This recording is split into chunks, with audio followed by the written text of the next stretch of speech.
Hello everybody, welcome back to my channel, or welcome if you're new here. Today I want to talk about the 3 reasons why you have a hard time finding your aesthetic or your personal style. The whole goal of this, which is probably going to be a series now, is to try and get people to think differently about how they approach their personality and who they are and how that translates into a physical appearance, because today I think it's so easy, and I have fallen victim to just pigeonholing myself into a certain type of aesthetic, or I have had a hard time trying to find who I am and how it fits with my lifestyle. Especially in an age of oversaturation and social media and a very overwhelming presence of a specific type of way to look.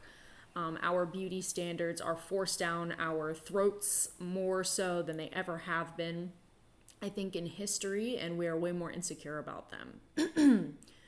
So, this video, I hope, will help anybody that has a hard time trying to find their aesthetic and find how to manifest what's inside on the outside and be confident about it. So the first reason why you can't find your aesthetic is oversaturation, and I just spoke about this. We live in a social media age in which we are bombarded by, I don't know, you probably see thousands and thousands of images a day, especially if you're a regular Instagram user or if you're on Pinterest. And Instagram, to be honest with you, I think is not helpful at all at trying to find who you really are. Instagram, it seems to me, is tailored to tell you what to think.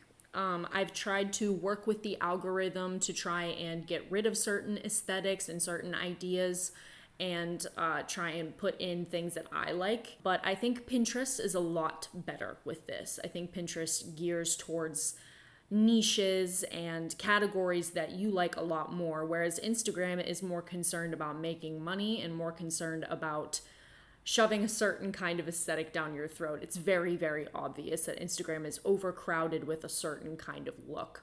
That is a huge problem. I feel so overwhelmed as a person, as somebody who tries to outwardly show what my personality is, as an aesthete, and as an artist. Being on social media is, especially Instagram, is just like, it's like overdosing on imagery. So I would suggest taking a break from it, really. Reevaluate your situation, reevaluate and look back on things that you already have, ideas that you've already thought about.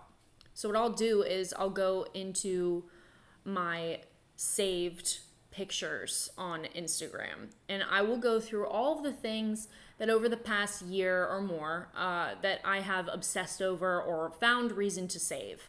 Because I always save ideas on there, usually so that I can do something about them or I find inspiration from them. But the issue with Instagram is that they conveniently tucked that away so that you forgot about those things. Pinterest, on the other hand, is much better for this because you're saving these things away to boards that you are meant to look at later. The whole entire app is designed for you to go back to your boards as motivation. Instagram is not like this.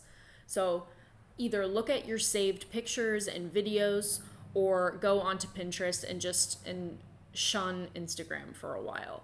Or just if you tend to have ideas scattered around like on paper, if you write things down, take a look at things from the past and try and reevaluate, try and recalibrate your position now.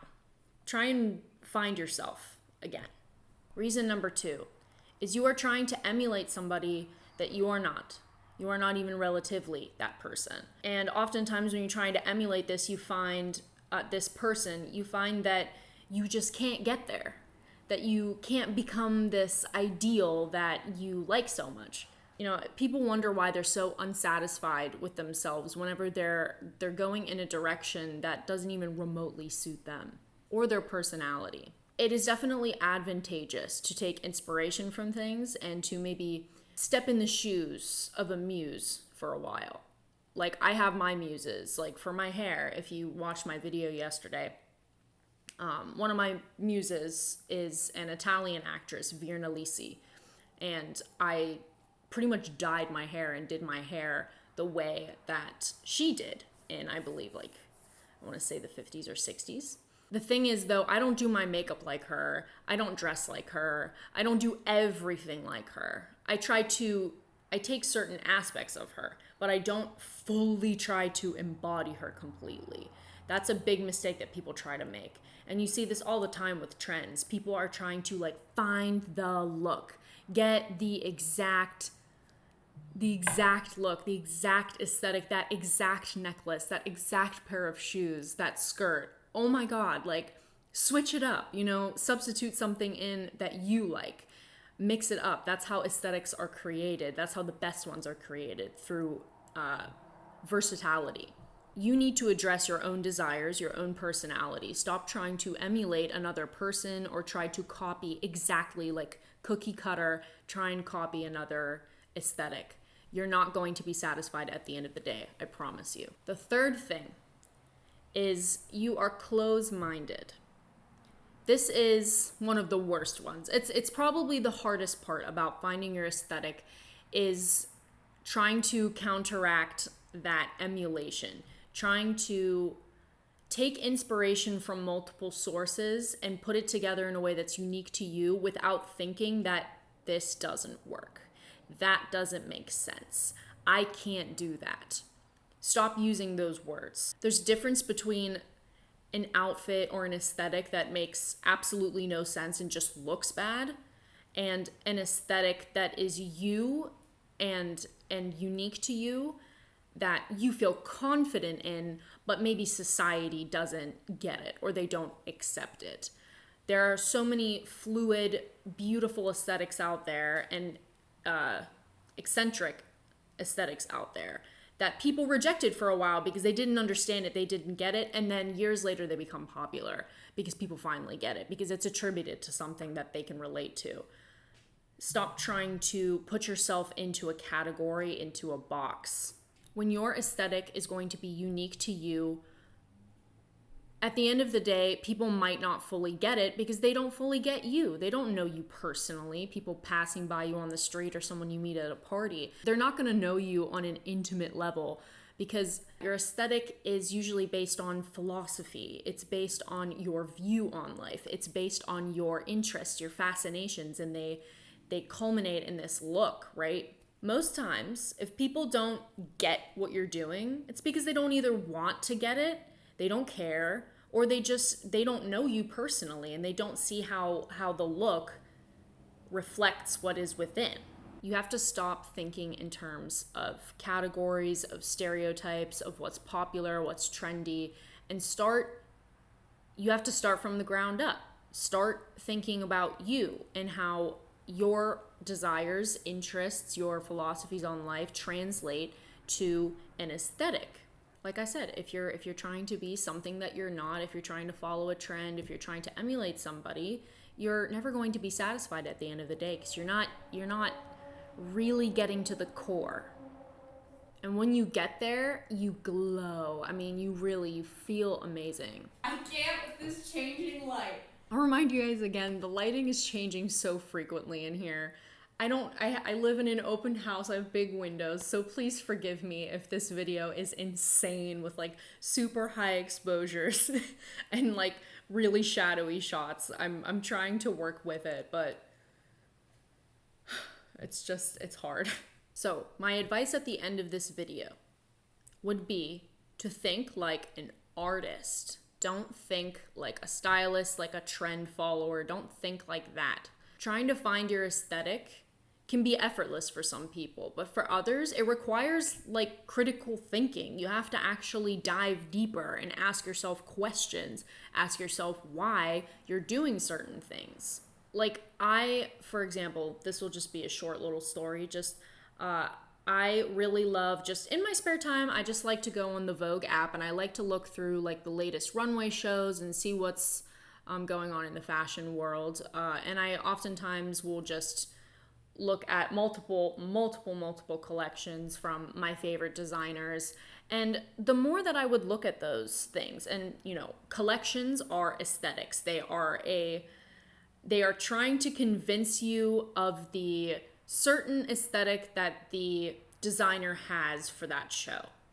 The whole collection, depending on how big it is meant to convince you with all of the different outfits.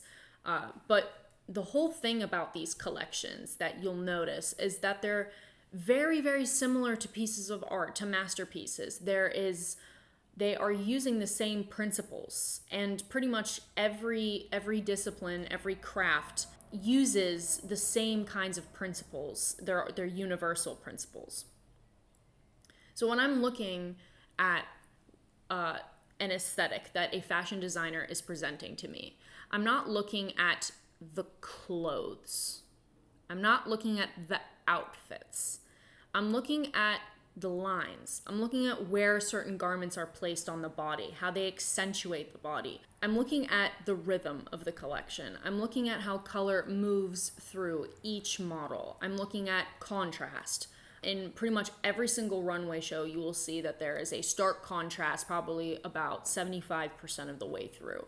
And this is the kind of, there's many reasons. Sometimes it's emphasis, sometimes it is day to night, sometimes it goes into evening wear from ready to wear, but not to get too ahead of myself. I'm looking at how these entire collections come together to say, this is what I am trying to do. This is what this personality, this persona is all about, that I'm trying to convince you of in this collection.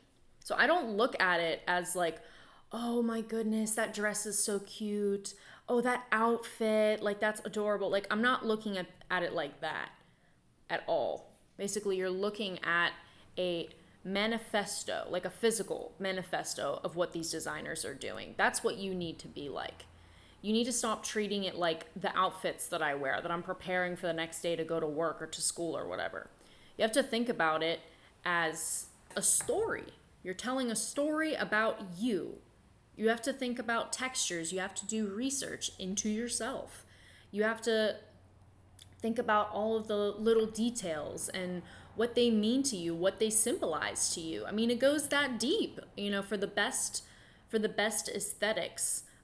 It's of course not like going up to somebody and asking what their tattoo is and what the meaning is. I mean, that's a little ridiculous. Most people do this subconsciously. They're not really putting that much effort into it. It's not like putting on a band t-shirt to say, hey, I like Led Zeppelin. All right, it's not so much like that. Most people just do this naturally and they don't think about it. But for people who need a little bit of help, who have trouble, I definitely think it's important to make those conscious decisions, to focus on those details and be somewhat overt about it. So yeah, think like an artist. Don't think like a stylist. Don't think like somebody who follows trends. Don't think your Instagram feed. Just start focusing on yourself. Start looking inward. That's the end of this video. I hope you guys enjoyed it. I actually tried to not be so scripted today. Hopefully it turned out well, especially with this crazy lighting. Make sure to leave a like, a subscribe, hit the bell for notifications, and I will see you guys next time. Thank you for watching.